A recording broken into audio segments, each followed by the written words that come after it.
ومن أحسن قولا ممن دعا إلى الله وعمل صالحا وقال إنني من المسلمين. بسم الله الرحمن الرحيم. الحمد لله والصلاة والسلام على رسول الله. خۆشەویستانم حەزمان کرد لە سەرەتای ئەم مانگە پیرۆزەیە بۆ دەست پێ بکەین کە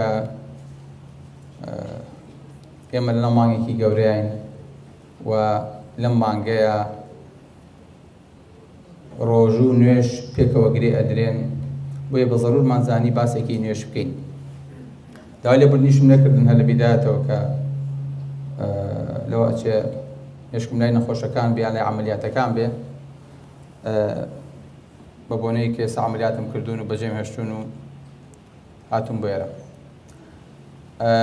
ئەوەی حەزم کرد لێرە عەرزانی کەم ئەوەیە کە خوای گەورە فەرمێ وەستەعینوا بالصەبر والصەلاة، یعنی پەنا بگرن بەچی بە نوێژ و بۆ وإنها لكبيرة إلا على الخاشعين، يعني ئەگەر کەسێک هین بێ یعنی گەورەیە ئەگەر کەسێک ترسی نەبێ و لە خوای گەورە نەترسێ. یان خوای گەورە فەرمێ لە شوێنێکی ترا فەرمێ ئەلەم یعنی للذین آمنوا أن تخشع قلوبهم لذكر الله وما نزل من الحق. پێغەمبەری خوا سەڵ لە باسی نوێژە فەرمێ الصلاة نور والصدقة برهان والشي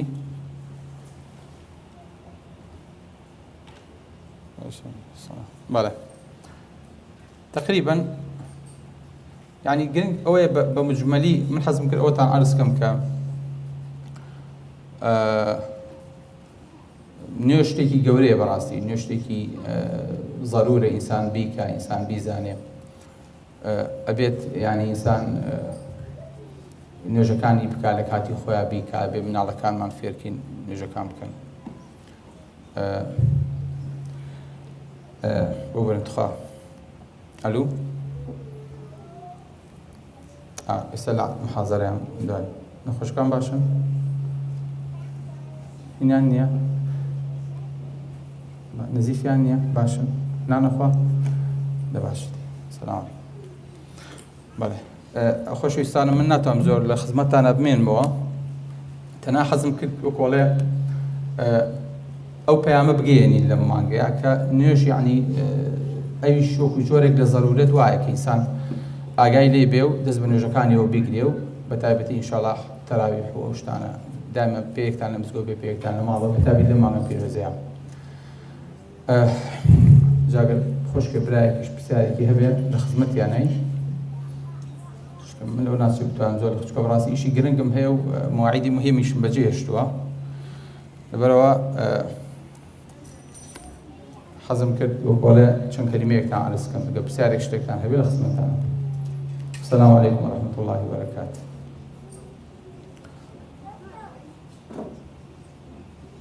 بوشوشي برامو كاكا بوشوشي دانش السلام دانش فرمس من قسەیەکی وام نییە بەس ئەو خەڵکی هاتوونە ئیسامیەکی خۆم لەگەڵ برادرانەیە داوامان هەبووە، داواکەمان بە پەرەجێش و حەزمان کرد بینە خزمەتت چۆ لە چەند و تێک بگرین. مای ڕەمەزانیشە عادەتەن کە ئەم خەڵکە کۆوتەوە ئەبوایە بابەتێکت یعنی بە تێرتەسەری بابەتێک لێران باز بکردایە. ئیتر کە ئەڵێ دڵم لای نەخۆشەکانە و عەزر هەیە مازەرگە وڵەکەی خەزار یان ئەبێ دەرفەتی تر بڕەخسێنەوە بۆ جارێکی تر بیشەڵا. ناوچی بوو؟ سیروان. کاکسیروان دانش. قسەکەی کاکسیروان لەسەر سەرم من دڵنیام ئێستا هەمووتان کۆمەڵێک خەفەت و گلەی و ناڕەحەتیتان لە مێشکایە. باشە ئەگەر تۆ دڵی لای ئێمە نییە بۆ هاتوویت چێ باین کردویت چێ بە زۆر هێناوێتی عەمەلیات دەکرا ڕۆژێکی تر وایە پاشان هاتوویت دوو ئایەت و دوو حەدیسە خوێنیتەوە ئەڕۆیت. ئەزانم چی بۆ خۆشەویستەکەم ئەم سیناریۆیە کە ئێستا پیشانمدان ئەوە ئەو سیناریۆیە کە هەموو ڕۆژێ ئێمە 5 جار لە نوێژە لەگەڵ خوای گەورەیە دووپاتێکینە 5 جار ئاوا نوێژەکەین آية حديث الله أكبر الحمد لله رب العالمين الحمد لله رب العالمين الرحمن الرحيم مالك يوم الدين سبحان ربي الأعلى سبحان ربي العظيم الله السلام عليكم ورحمة الله السلام عليكم. من حەزم کرد ئەم سیناریۆیەتان وەکو خۆی تێبگەێنم بزانن چەند ناڕەحەتە کە من لە خزمەتی ئەم دەم و چاوە جوانانەیان بێسەر لەگەڵیانە دانیشتم دڵم لە شوێنێکی ترە ئاگام لە شوێنێکی ترە هیچم بەو خەڵکە حازر نییە نازانم چی پێ ئەڵێ نازانم چی بۆ باسەکەم بەداخەوە ئێمە ئاوا لەگەڵ خوای گەورەیە هەموو ڕۆژێ نوێژەکەین هەموو ڕۆژێ عیبادەتەکەین بە حساب ئەچینە ناو نوێژەکانەوە ئەچینە ناو قوڵایی نوێژەکانمانەوە ئاگامە لە نوێژەکانمان نییە باسی چی ئەەکەین ئەڵێین چی بەرامبەر چێ وەستاویت خالقی ئەرز و ئاسمان بەرامبەرتە ئێمەدا ئەنیشین الله ئەکبەر وجهت وجهي ئەسد خۆ نوێژ تەواو بوو سەلام بەدەینەوە ئەنجا بیری نوێژمانەکەوێتەوە کە ئێمە لە نوێژا بووین بەڕاستی خۆشەویستەکەم ئەمەی ئێمە ئەیکەی نوێژ نییە من حەزم کرد ئەم پەیامم بگات بە ئێوە چۆن کاکسیروان فەرمووی نەهاتی تایە ئەمە قسەی نیە تۆ ئەیکەیت ئەمەی ئێمەش ئەیڵێن لەگەڵ خوایان نوێژ نییە ناوی هەر شتێکی تری لێنی لی بنێ بەس بەخوا ئەمە نوێژ نییە سەڵات سیلەیە لە بینی تۆ خوایە خوای گەورە دەرگایەکی لێ کردوویتەوە هەموو ڕۆژە پێی بگەیت هەموو ڕۆژێ لەبەر دەمیا بوەستیت خوای گەورە وای داناوە هەموو ڕۆژێ تۆ بچیتە خزمەتی داواکاری لێ بکەیت هەنگاوەکانت دیاریکەیت لێی پاڕیتەوە خۆت بناسێنی خوای گەورە دەرگای مقابلەی بۆ تۆ کردوێتەوە خوای گەورە وای کردووە هەموو ڕۆژێ تۆ مەجای بینینی ئەم خوایەت هەبێ قسەکردن و گفتوگۆکردن لەگەڵ ئەم خوایەت هەبێ داواکاریەکانت بەرزکەیتەوە تو ئەو خوایە ئەگەر هەر یەکەمان لە خەوا بیبینین نا من چوومەتە لای سەرۆکێک چوومەتە لای مەلیکێک لەگەڵ یادانیشتوم مەلیکێ پێشوازی لێ کردم ئەو کەسەی کە ڕۆژێ لە ڕۆژان مەلیکێ ئەیبینێ هەتا ماوە بیری ناچێتەوە ئەڵێ قوربان من داواکاریم هەیە فەرموو چیتەوێ 1 2 3 4 ئەوێ لە جەنابەت داواکارەکانی خۆی کە ئەخاتە پێشی مەلیکیش ئەڵێ هەر خۆم و خۆ دانیشتوین پێکەوە بڵێ کەسی تر ئاگای لێمان نییە بڵێ فەرموو هەموو داواکارەکان بەجێ ئیمزای بۆ بکات و ئەمانی بۆ جێبەجێ بکەن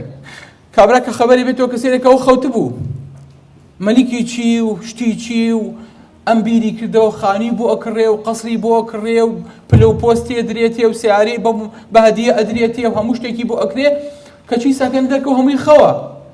ئەم پیاوە هەموو هەوڵێکی خۆی ئەهاتە گەڕ چۆن بگا بەم مەلیکە جارێکی تر چۆن ئەمەی لە خەوا بینی بیکا بەڕاستی چۆن ئەمانەی کە ویستی بە مەلیک بڵێ جێبەجێی کا لە مێشک و لە ناخی خۆیە بەڵام بەداخەوە چۆن بگاتە مەلیک سەرەکا بە کۆشی ئەوە داوا لەوەکە ئەچێ بۆ ماڵی ئەو واستە بەوەکە بەس بیگەێنە مەلیک جارێکی تر مەلیکێک هەموو ڕۆژێ 5 جار نەخێر بە 24 سەعات دەرگای بۆ تۆ واڵایە دەرگای بۆ من و تۆ واڵایە من تۆ ئەو خوایە ئەوە بێئەدەبی قسەی لەگەڵاکەین ئەوە بە سادەی قسەی لەگەڵاکەین والله ئەچیتە بەردەمی قامی ئەچیتە بەردەم مدیر عامێک هەموو جانتە لەرزێ دانیشتی بەس داواکاریەکان بزانی چییە لە بەردەمی قازیەک و حاکمێک کابی هەموو جانێ بزانی قازێکاڵە چی قەراری ئێستا لە دەمی دەرەچێ بەڵام لەگەڵ خوایە الحەمدولله رب العالمین الرحمن الرحیم مالکی یوم الدین ئەمە کەی نوێژە باوکی من هەموو مەلیکێکە ئەچیتە بەردەمی یاخودە تەلەڤیزیۆنا دەرەکەوێ ئەبێت تۆ جۆ بگریت و ئەو قسە بۆ بکە لە نوێژە خوای گەورە جۆ ئەگرێت تۆ قسە ئەکەیت ئەگەر ویستت خوای گەورە قسە بۆ بکە قورئان بخوێنە ئەگەر ویستت قسە بۆ خوا بکەی لەگەڵ خوای گەورە گفتوگۆکەی نوێژ بکە ئەگەر ویستت هەردووکیان بکەی لە نوێژە قورئان بخوێنە هەم قسە لەگەڵ خواکەی هەم خوای گەورە قسە لەگەڵاکە ئەمە چ نیعمەتێکە دراوە بە عەبد بۆ ئەوە لەسەر شانمان قورس بێهەستین بۆ نوێژەکانمان خوای گەورە فەرمێ وئینەها لەکەبیرە ئیلا عەلە الخاشعین ئەم نوێژە گەورەیە لە کۆڵ ئینسان نابێتەوە کابرا ئەو نەبەلاوە قورسە نازانێ نوێژەکەی چۆن لەگەڵ کاتەوە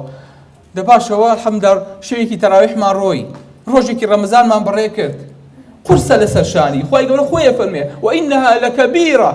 ئەم نوێژە گەورەیە قورسە سەختە بە هەموو پیاوێک ناکرێ ئازیزەکەم چەنە پێخۆشە لە کاتێکا ئیتیصال ماوەیە دووری لەگەڵ کەس و کارتا ئیتیصالەکەیت و پەیوەندیەکەیت چەنە پێخۆشە چەنە مرتاحی لە کاتێکا کەسێکی دوور کەسێکی خۆشەویست تەلەفۆنێکت بۆکا و دەعوەتێک دەکا و پێگەیت گریمان ڕۆژێ لە ڕۆژان ئەم ئیتیساڵاتی زەوی هیچی نەما ئینتەرنێت نەما ئیمەیل نەما واتساب نەما ڤایبەر نەما تەلەفۆن نەما SMS نەما هیچ نەما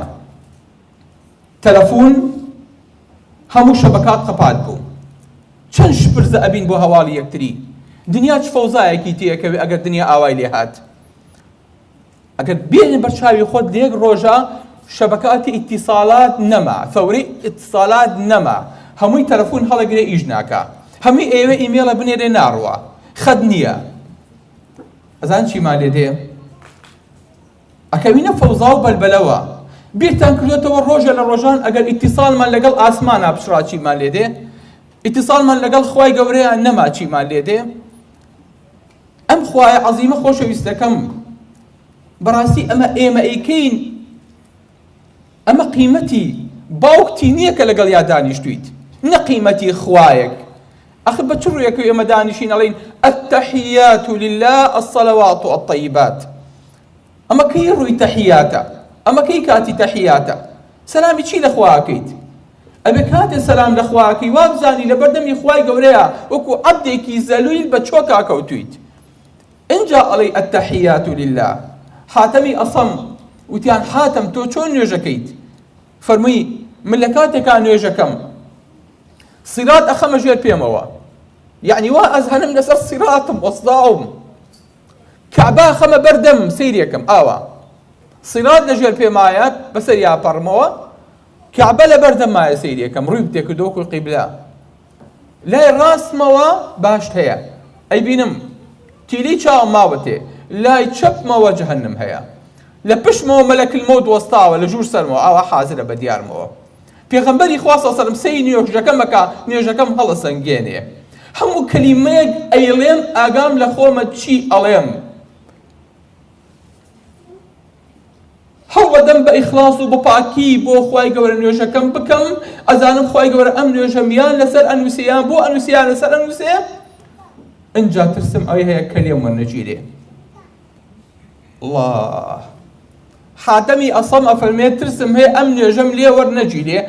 ئەفەرمێت واش ئەزانم کە ئەمە ئاخر نوێژە ئەیکەم نوێژی ماڵ ئاوایی و خواحافیزیەکەم دوای ئەمە نوێژی ترم نییە خۆشەویستەکەم پێغەمبەری خوا صلی الله علیه و سلم فەرمێ مەعیدەتان یەک لە سەرسەی تێترنجێن نانی تێکەن خوای گەورە نان و ڕۆژوو پێکەوە گرێیاوە پێکەوە ئەفەرمێ یا ئەیها الذین آمنوا خذوا زینەتەکم عند كل مسجد وكلوا واشربوا نانیش بخۆنەوە بەڵام جوانی خۆتان لە هەموو مزگەوتێکا وەرگرن بۆیە چاکترین خواردن لە دوای ژەمەکان لە دوای نوێژەکانی فەرسە باشترین کاتی ناخواردن توب ئەڵێ ئەو کاتانەیە کە ئینسان لە نوێژیەتەوە بۆیە خوای گەورە نوێژ و ئەوەی گرێیاوە پێکەوە پێغەمبەری خوا صلی الله علیه و سلم هەندێکتان لە نوێژەکەی هەڵەسێ لە سەعاتەی نوێژەکەی بۆ نووسراوە یەک لە سەرسەی نوێژەکەی بۆ نووسراوە بۆ چکە ئاگای لێ نییە حسابی بۆ نەکردووە خەیاڵی لای شوێنێکی ترە چەند بەلاتانەوە قورسە ئیساکە من لە خزمەت جەنابتانە دانیشتم تەلەفۆنەکەم ئەم هەموو پیاوە دانیشتووە یعنی قیمەتی ئەوەی نییە من تەلەفۆنەکە هەڵنەگرم بڵێم کاکە بۆ کاتێکی تر باشە تۆ لەگەڵ خوای گەورەیە قسە ئەکەی ئاگامە لە هەموو دەوروبەرە ئەزانی چی ئەگوزەرێ ئەزانی خەڵک باسی چی ئەکا ئەزانی چی ئەوترێ بەس ئاگامان لە نوێژ و لە خوامان نییە خۆشەویستەکەم نوێژ بۆ ئەوە دانراوە من و تۆ شەحن کاتەوە من و تۆ ئاگادار کاتەوە لەبەرەوە بێ کە چیتە نوێژەکەتەوە ئاگات لە خۆت بێ بزانی چی ئەکەی بزانی بەرامبەر چیە وەستاوی ئەم ئەرزوو ئاسمانەی کە تا ئیستاکێنە عولەمایان ئەو پەڕیان بۆ نەدۆزراوەتەوە هەتا ئیستاکێنە ئەستێرەمان هەیە بە تشتی زەو یە بۆ لای ئێمە ئێستا نەگەیشتووەتە پێمان هەموو عمری من و تۆ با و باپیر و کەس و کارمان حتانەوەکانمان تەواو بێ ئەستێرە هەیە تشتی بۆ بنێر هێشتا نایگاتێ هێشتا هەمووی ئاسمانی یەکەمە لەسەر و ئاسمانی یەکەم و ئاسمانی دووەم و سێم و چوارەم پێغەمبەری خوا صلی الله علیه و سلم فەرمێ لەسەر و ئەوەوە ئاو هەیە لەسەر و ئەوەوە کورسی هەیە لەسەر و کورسیەوە عەرش هەیە هەموو ئەز و ئاسمانەکان لە چاو کورسی خوای گەورەیە کە پێکانێ خاتە سەر وەکو ئەوەیە 7 درهەمت هەڵدابێتە تاسێکەوە 7 درهەم حەد لەم پارە بێقیمەتە کورسی لە چاو عەرشی خوای گەورەیە وەکو ئەوەیە حەڵقەیەکت لەناو بیابانێکا فڕێیا بێ. سبحان الله، تۆ بەرامبەر ئەم خالقە وەستاوی، بەرامبەر ئەم خوایە وەستاوی، چاوەڕێی ئەم مقابلەیت خۆ حازر کردووە، ئەڵێ الله ئەکبەر، کەوتێ الله ئەکبەر، یعنی خوایە دنیا هەمووی بە هیچ فرێممە واسم هێنا، تۆ لە هەموو شتێ گەورەتری، تۆ الله ئەکبەری. نابێ بزانی ئەڵێ چی، نابێ بزانی باسی چی ئەەکەی لەگەڵ خوای گەورەیە، نابێ هەموو گیانت بلەرزێ. پێغەمبەری خوا صلی الله علیه و سلم فەرمێ یەکەم شتێک لە ناو موسڵمانانە هەڵ ئەگیرێ خشوع و ترسە لە نوێژە، ترس نامێنێ. فەرمێ چی لەناو یەک مزگەوتەوە کەس ترسی نییە، هەر کابرا دەستی کردو ئاوە ئامین. ئەمە هەموو نوێژەکەی ئێمەیە. ئاخر شت لە ناومانە هەڵ ئەگیرێ نوێژە، یەکەم شت کە هەڵگیراوە ئەو خشوعە لە نوێژە. عەبدوڵای کوڕی مەسعودە فەرمێ 4 ساڵ بەسەرمانە تێپەڕی. خوای گەورە فەرمی ئەلەم یەئنی للذین ئامنوا ئەن تەخشع قلوبهم لذکر الله. کاتی ئەوە نەهاتووە موسڵمانەکان دڵیان بلەرزێ لە ترسی خوا. 4 ساڵ خوای گەورە داوای لێکردن کە نوێژەکانە چۆن بن. کابرایەکە فەرمێ چوون بە ماڵی عایشە، ویستم سەردانێکی کەم، ویستم لە ماڵەوە بیبینم. نوێژی سوحایە کرد، فەرمێ دەستی گرتە بوو، دوای فاتحەی فەرموو فەمەن الله عەلەینا ووەقانا عەذاب السەموم. وتم دەی ئەچێتە ڕکوع، فەرمی فەمەن الله عەلەینا ووەقانا عەذاب السەموم. ئەفەرمی هەر وتیەوە، وتم ئەچمە دەرەوە بازارێکم کرد و بازارەکەم تەواو کرد و هاتمەوە عایشە نوێژە کردەی فەرموو فمن الله علينا ووقانا عذاب السموم. خوای گەورە منەتی کرد بەسەرمانە لە ئاگری جەهەنەم ڕزگاری کردی. ئەم پیاوانە چۆن لەم نوێژانە تێگەیشت بوون، ئەم ژنانە چۆن لەم نوێژانە تێگەیشت بوون. تێرە مامەستا وەزعی سەلەف لەگەڵ قورئانە چۆن بوو؟ وتی وەڵا کوڕم عەینەن وەزعی ئێمە لەگەڵ مۆبایلەکانمانە. ئێمە چۆن ئەگر و پابەندی مۆبایلەکانمانی، ئەوانش ئەوەنە پابەندی نوێژ و عیبادەت و قورئان خوێندنەکانیان بوون. هەیز ئەەکەم ئەمەی من و تۆ ئەیکەین وەڵڵا بەبیللا بەتیللا نوێژ نییە. وەڵڵا ئەگەر وا لە نوێژ حاڵی بووین بەخوا غەڵەت حاڵی بووین. لەوانەیە برایە بڵێ کاکە من ماوەستا من تێی ناگەم وەکو خەڵکێ تێیەگا. هەیز ئەەکەم تێمەگا بەس بزانە لە بەردەمی چێ ئاوەستاوی، بزانە چێ تەحەکومت بەسەراکە.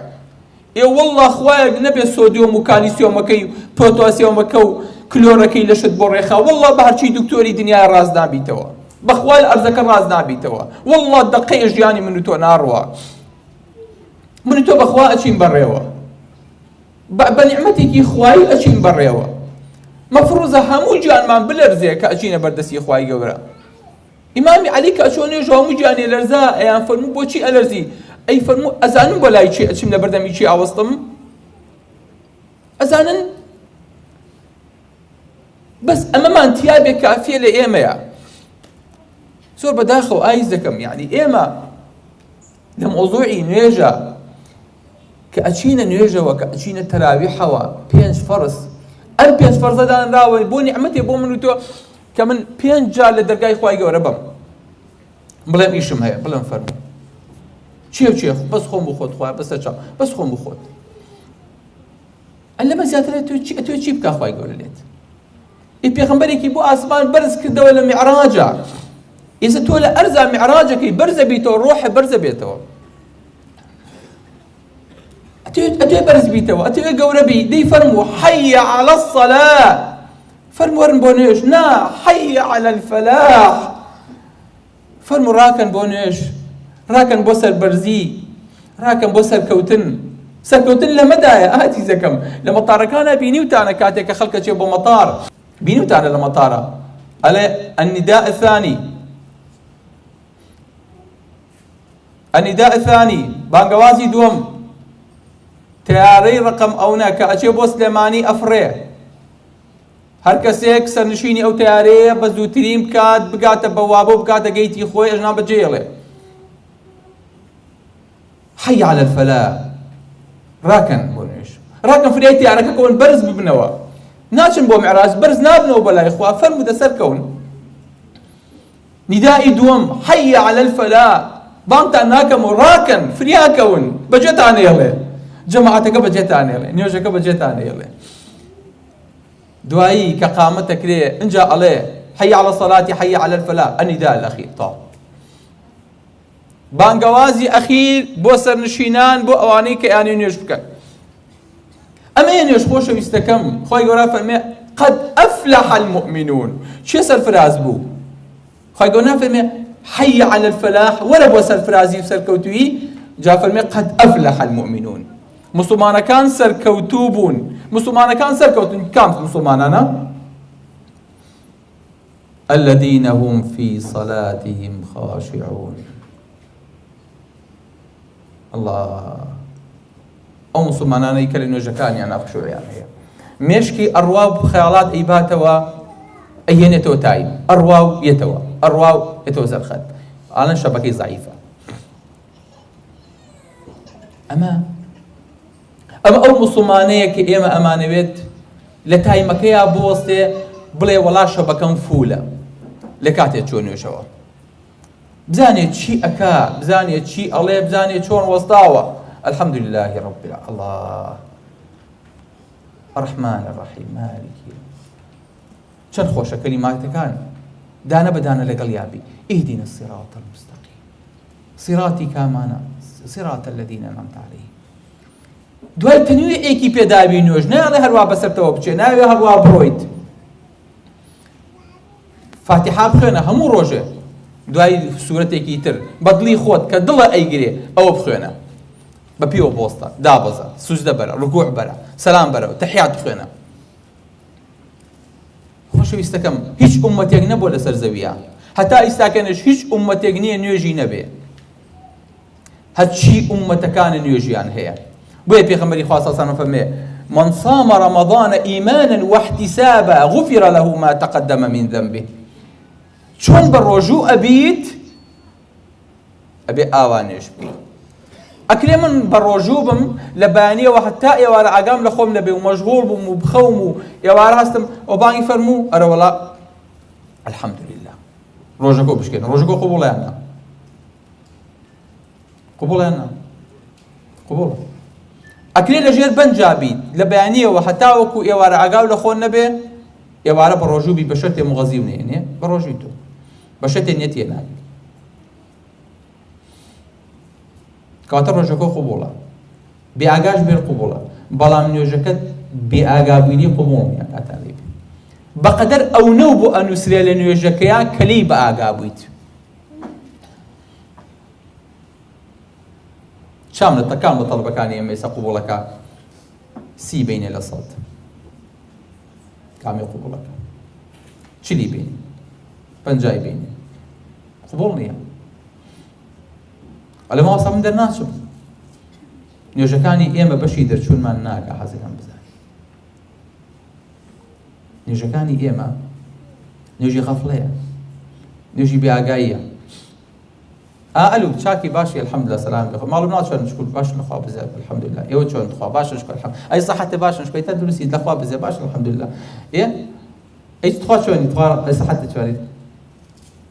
خەڵکە زانێ ئەمە مجاملەیەکی بێتامە مەیکە تو ئاگا لە قسەکانی خۆ نییە هەر فێر بێ چۆنی باشی الحەمدولله سەلامەت بێ خوا لەخوا بزێ باش الحەمدولله مناڵەکان چۆن باشن بەدڵ بیڵێ با بەدڵێ وەرگرم ئێمە لەگەڵ خوای گەورەی ئاوا قساکەین لەگەڵ خوای گەورەی ئاوا گفتوگۆکەین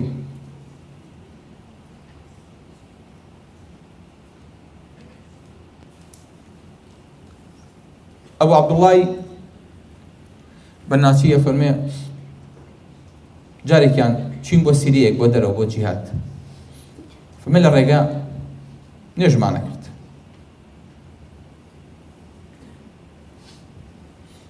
النەفیر النەفیر فریاکەون دوژمنیای بەسەرمانە فەرمێ هەمووی بەپە لە نوێژی تاو کرد و نوێژی بڕی و چەکی هەڵگرت ئەبوو عەبدوڵڵا لە شوێنی خۆی نەبزووە نوێژی خۆیە کرد ئەو مێشی میوانی نییە دوای کەسی لە سەلامی یایە هەموو شتێ تەواو بوو وتیان قسەیەکە پێ بڵێن پێ ناخۆش نییە وتینە وەڵا تێزان تۆ جاسووسی لەناومانە تی بۆچی جاسووسم وتی یعنی ئاگا و لەو پێ لەو بەردەیە نەبوو دوژمن نزیک ببەوە هاوارمان لێ هەستاوتمان ئەنەفیر وتی وەڵڵاهی خەڵک لەگەڵ خوایە قسە بکە ئاگای لە قسەی خەڵک نییە بەخوا ئاگام لێتان نەبوو سبحان الله خەڵک لەگەڵ خوایە قسە بکە ئاگای لە قسەی بەندەی خوا نییە تۆ لەگەڵ خوایە قسە ئاکەیت ئێمە نوێژەکەین ئاتخوا و خبارە چی بوو سەوتی بنێ کابرا نوێژەکە کاڵا سەوت بمە تەلەڤیزۆنەکە بۆی ئاگای لێ بێ بزانێ ئەخبارەکەشی لە کیز نەچێ بزانێ چییە گوزەرێ لە ماڵەوە ڕووی بکەنە شوێنێ بۆی کە چاوی لە شتەکانیش بێ ئەگەر نوێژ وا تێگەیشتوین ئەمە نوێژ نییە خی گەورە بە موسا فەرمێ یا موسا إنني أنا الله لا إله إلا أنا فاعبدني أي موسى من خوام كما دام خوام واجبات لسه إنني أنا الله لا إله إلا أنا فاعبدني وأقم الصلاة لذكري نشبك بويادي من كل شو سلامي تويش أخوات دبينك وتو بخاتي خوا أي تولي شو بويت أي تشحني تشيو كردوا تو همون رجع شحنة بيتوا بچي شحنة بيتوا بنيو جكان ما وصبونه شحنة بلا شحنة شون شحنة أهلا بعني أنا خلاصيت هيك كشيء الدنيا دنياكي صاف وخوش دور كات نوشكي دور كاتش سنتك بو شو يشتا هيج نبو دنيا يشتا زوزا وكيشو يشتا دنيا تاريك كأكوين مع جيان وراك وكيش مكيش مو بازارو بقرآن أو نمبيا والله زرركاتو بخوانا بيتو بيقلو بريميا جاني ورا چوار كات نوشكو چێکی وەرە شەحن بەرەوە هەروە دانی شێروا نا ئەبێ شەحن بیتەوە تۆ شەحنی پێ نەماوە لەو قسایەکەوە شەحنت یان نەهێشتووە هیچ ئیمان و شتەکانە هەمووی دابەزیوە لە بازاڕا ئیشەکەیت لە دایرەیت لە مەکتەبیت لە زانکۆیت شەحنت یان یە کوڕی منۆ شەحن بەرەوە چەند ڕکات شەحنەکەی چوار کات نوێژی نیۆڕۆ بەڵام چوار ڕکاتی سونەت لە پێشەوە دوو ڕکاتی سونەت لە دوایەوە يعني چند يعني دركات نش شحني بينما ابي فول شحني كيت بو چکە تۆ لە بەیانیەوە حتا وەکو نیۆڕۆ نوێژی نەکردووە ئەگەر زوحایەکە سونەت کردە بێ ئەی دوایەوە شەحنەکە دابەزێت زوو شەحنەکە دابەزێتەوە لەسەر خاڵی ژیانەی ئەبێ زووتر بچی شەحن وەرگیتەوە یەکسەر ئەسڵ وەرە نوێژەکە بکە نزیکتر بوو لە نیۆڕۆها بەیانی نیۆڕۆ فەرقیان زۆر بووە نییە ئەیستا نیۆڕۆ ئەسر فەرقیان چییە بوو بە نیوە کەم بووە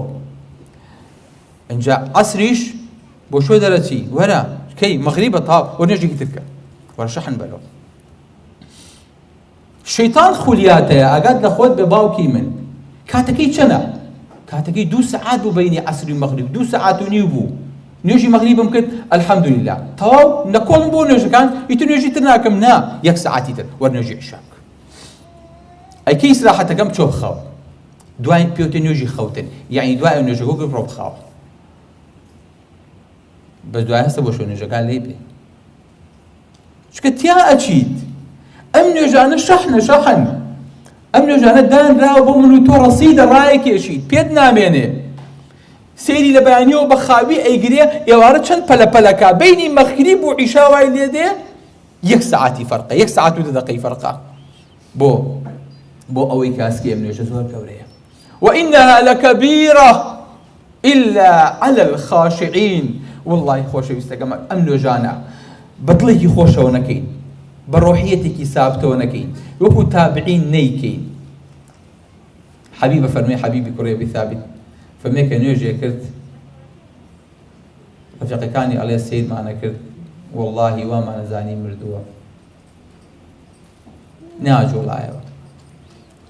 لە نوێژەکەیان ناجۆڵایەوە هەستمان پێ نەئەکرد کە ئەمە ئینسانە و بەشەرە و ئەجۆڵێ بەڵێ خۆشەویستەکانم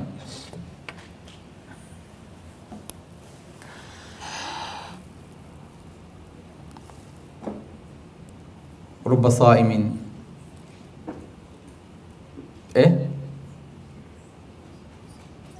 ليس له إلا الجوع والعطش زور وجوجر هي إلا برسيتي تونيتيجي ومنتو أي رب قائم زور كسي تراويحك ليس له إلا السهر هيجي ونا منتو إلا شو نخونين به الله خوش يستكمل أشيت قيامته أشيت قيامته ضل بشي خوشة ضل بو خوشة كا نيوجه هي هر كوفاتي كرت نيوجه لا يسرته ولا قبركت نيوجم هي نيوجم كردو الحمد نيوج كدرجة كان أبوينا ودرجة كان نيوج إنا لله وإنا إليه راجعون حجي بشي درشوناكا لقيامتها يكم شد كي بيني تو نيوجا كسيدة كيت الله ضيعك الله كما ضيعتني خواب لنا وبلوك شو من لنا وبلوك بويا خوش ويستكم أبينيش بمعنى كلمة صلة بيلك الخوايا بمعنى كلمة نيروجي بيلك الخواي قوريا بريكي تازه البيتو لك الخواي قوريا خواي قوري درقايك بوالاكا ببي عريزة ببي واسطة أشيت لاي أشيت خزمتي داواي لي أكيد تو لما زياتر أتبت تشيد بي أتبت تشيد يعني تشيد دسكي لما زياتر شي زاني عرق بشي حرام كلام مرحلة دومي عرق حرام كردن يا أيها الذين آمنوا لا تقربوا الصلاة إيه بارك وأنتم سكارى تخني نيج نكون لكاتك ايوه تشين بروجون ونيا شي سرخوشن ايه تخني نيج نكون لكاتك ايوه سرخوشن بو علتكي بله جان بارك الله فيك عقلي لا يخوي نامني كم بيبلن حتى تعلموا ما تقولون يعني شي ما وصل جان او برجواني بردمي يعني بو أوي بزان شيء الله إنك الخوايا وايا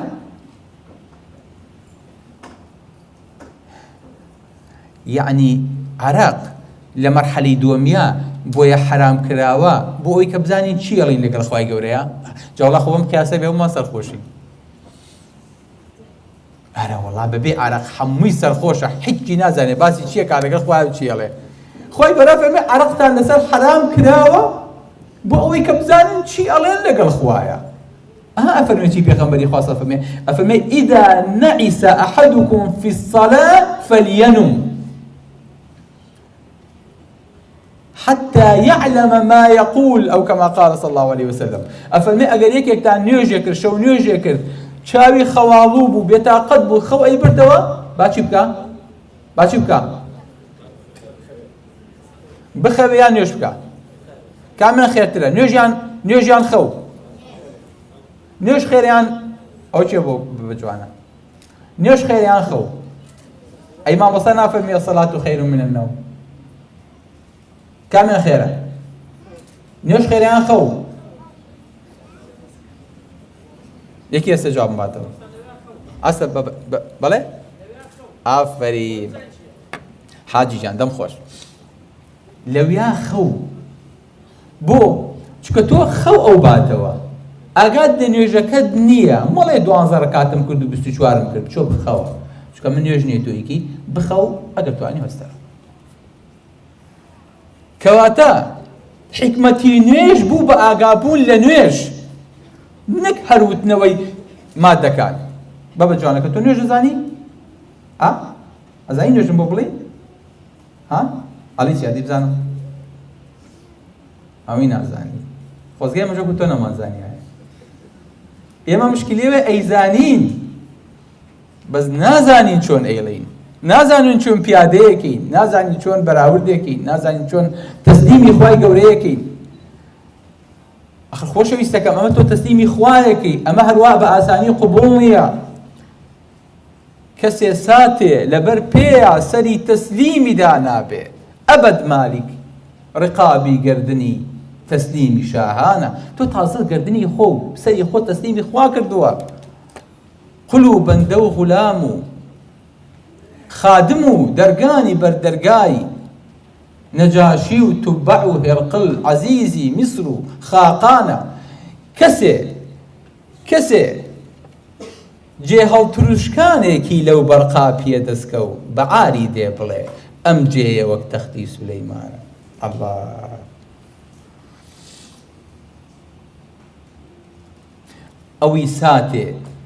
ئەوەی ساتێ لەبەر پێیە سەری تەسلیمی دانابێ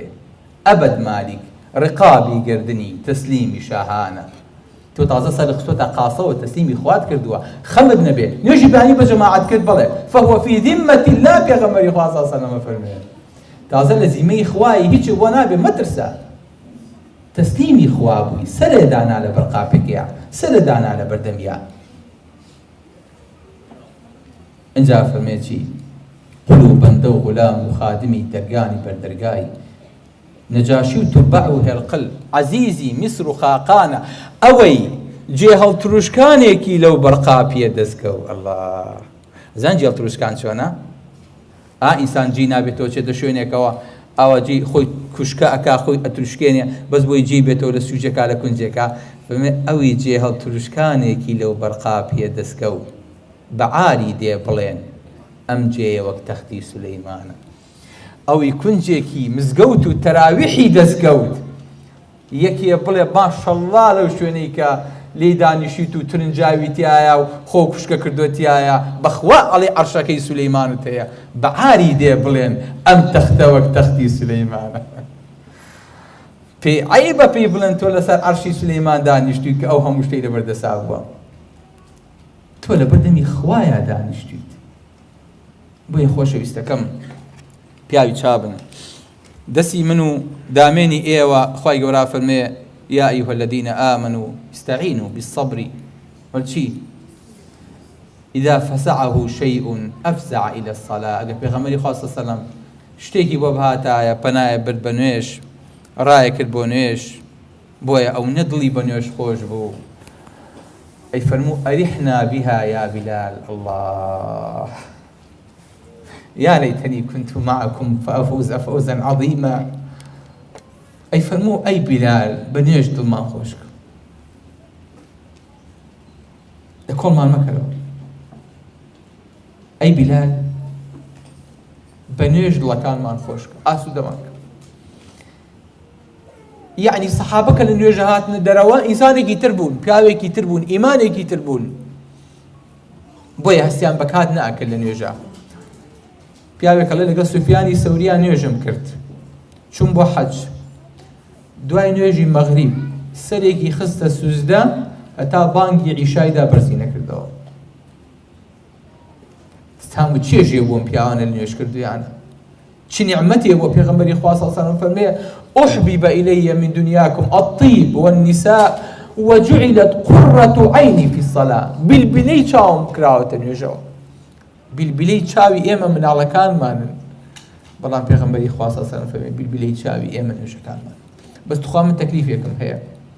ئەوەی دڵە لای مناڵێکتە لە ڕۆژێکە ئەوەی خەیاڵ لای مناڵێکتە لە ڕۆژێکە ئەوەی خزمەتی مناڵێکتەکەی لە ڕۆژێکە کە بیلبیلەی چاوتە با بیلبیلەی چاوەکەی تۆ بیلبیلەی چاوەکەی پێغەمبەری خوا بێ صلی الله علیه و سلم ئەو نەش ئاگات لە نوێژەکە بێ ئەو نەش بەداڵغەی نوێژەکەتەوە بە ئەو نەش بە خەیاڵی نوێژەکەتەوە بە کە چووی بۆ نوێژ بە حوبەوە بچووە بە خۆشەوی بڵێ سەچم خۆشەویستێکی خۆمە بینم مقابلەی خۆشەویستێکی خۆمەکەم قسە لەگەڵ خۆشەویستێکی خۆمەکەم داواکاری لە خۆشەویستێک و لە عەزیمێکی خۆمەکەم. ئەم هەموو مامەحەی و ماستاوکردنە بۆ مەسئولێکی ئەکەین لە ئەخیرا ئەچینە بەردەسی لە یەک ژیانمانە یەک جا ئیشمان تێیەکەوێ ئەڵێ وەڵا عەریزەیەکم بۆ بەرز کردەوە با بزانم چیم پێیەکرێ عەریزەیەکی بۆ بەرز دەکەیتەوە ئەڵێ وەڵڵاهی ئەوە داوای لێ ببنە کە ئەوەی خساسی بنێ بەخۆ لای کاک فڵان کەسە بەس وەرەقەیەکە بۆ نووسم بۆ لای کاک فڵان کەس بۆی یارمەتی بە وەرەقەیەکی بۆ نووسم بە کاک فڵان کەس ئەڵێ بە پێی یاسا مامەڵەی لەگەڵا بکەن جاگە بە پێی یاسای من تۆ بۆچی یاسا بۆ خۆیان ڕۆ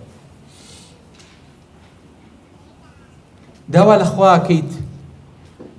کامی خوای گەورە فەرمی خساسی من نییە کامی ئەڵێ بە من ناکرد یادی بزانم داوای چی لێک إنما أمره بين الكافي كن بلبا تمام أتواني أم دعواي بكي لخوا بلا خوشويستكم بەڵێ بەڕێزەکانم هیوادارم ئینشاء الله لەم و دووە نوێژەکانمان ئاوا بێ، کاتەکانمان ئاوا بێ وەکو سەحابی پێغەمبەری خوا صلی الله علیه وسلم لە نوێژەکانیان نابوون، وەکو پیاوانی پێش ئێمە دڵیان بە نوێژەکانی خۆیان خۆش بووە. ئەمبەسی کوڕی عەمبا لە ئەخیرا فەرمێ کاتێک کە نوێژێ کرد تەیر و توار بەسەر شان و سەر و ملی و پشتیەوە نیشتنەوە. الله ئاوا جێگی دەبوو بەرامبەر بە خوای گەورە، تەیر لەسەر شانی لەسەر پشتی نەئەجوڵا وایان نزانی دارە. ئەکرێ نوێژەکانی ئێمەش وا بێ لەمە دووە، ئەکرێ لەمە دووە بەم ڕۆحیەتەوە بەرامبەر بە خوای گەورە بوەستین، ئەکرێ نوێژەکانمان شەحنکەرەوەکانمان بێ، ئەکرێ لە نوێژەکانمان بزانین بەرامبەر چێ وەستاوین و بەرامبەر چێ ئەڵین چی، کەلیمەکانمان معنای چییە، وەستانەکانمان معنای چییە، ڕکوع و سوجودەکانمان معنای چییە.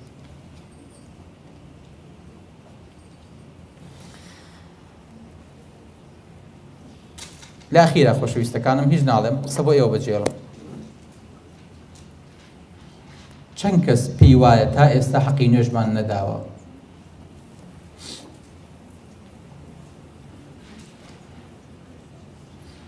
بارەک الله. چەند کەس ئەم محازەرە وای لێ یەکا خۆی چاپکە زنجیرە وتاری ئەم ڕەمەزانشمان لە هەر شوێنێکی ئەم کوردستانە شیرینەیە بێ ئینشاءالله هەر لەسەر نوێژە ئەمە بەشی یەکەمە. چەند کەس ئامادەیە لەمە دوا خۆی چاکە لەکەیەوە لە مەغریبەوە ئینشاءالله. سبحانك اللهم ربنا وبحمدك لا إله إلا أنت أستغفرك وأتوب إليك. ومن أحسن قولا ممن دعا إلى الله وعمل صالحا وقال إنني من المسلمين.